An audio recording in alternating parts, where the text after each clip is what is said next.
السلام علیکم. زه هومیوپیتک ډاکټر تاسو ته مخاطب یم.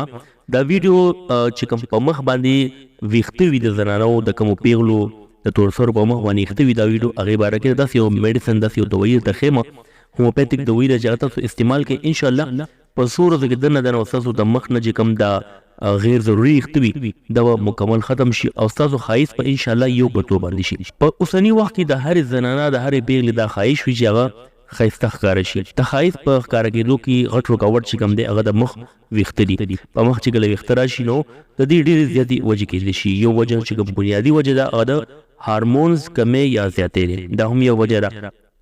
بله وجه چې کوم خوراک دی، کوم زنانه چې د فارمي چکن ډېر زیات استعمالوي، چې ډېر خوري، یا چې کوم دی داسې مسالېدار خوراکونه ډېر زیات کوي چې هغې سره هم دا هارمون امبیلنس شي او هغې سره هم د مخمني ویښته راشي. دا ویښته صرف په مخ باندې نه بلکې په دې مرۍ باندې هم راوخیږي او د زیاتره زنانو په چست باندې هم ګیر چاپېره ویښته راخطی شي. نو ډېر زیات د پریشانۍ خبره وي او ډېر زیاتې مسلې وي، زنانه په احساسي کمترۍ کې لاړې شي او د هغې چې کوم دی ښایست چې کوم دی هغه ډېر زیات نیمګړی غوندې شي. نو داسې هومیوپیتک دوایي تاسو ته ښیم چې تاسو استعمال کړئ نو انشاءالله ستاسو ښایست په یو په دوه شي، د مخ نه ویښته بالکل صفا شي. او د دې دوایي یو خوبي دا ده چې د دې سایډ افیکټ مضر اثرات نشته، تاسو ته څه نقصان نه رارسوي. د دې میډیسن نوم دی HR8 نمبر یا HR8 نمبر. دا د هومیوپیتک کمپني ده، مسعود هومیوپیتک فارما، دا د هغې جوړه شوې دوایي ده، مسعود HR8 نمبر. دا به تاسو ته هومیوپیتک سټور کې میلاو شي.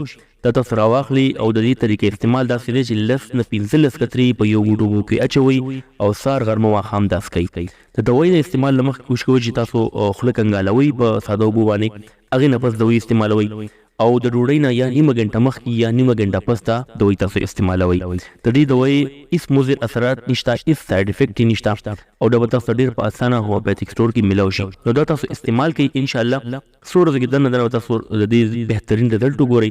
ستاسو د مخ نه به انشاءالله ویښته چې کوم دي هغه مکمل ختم شي د الله په فضل باندې.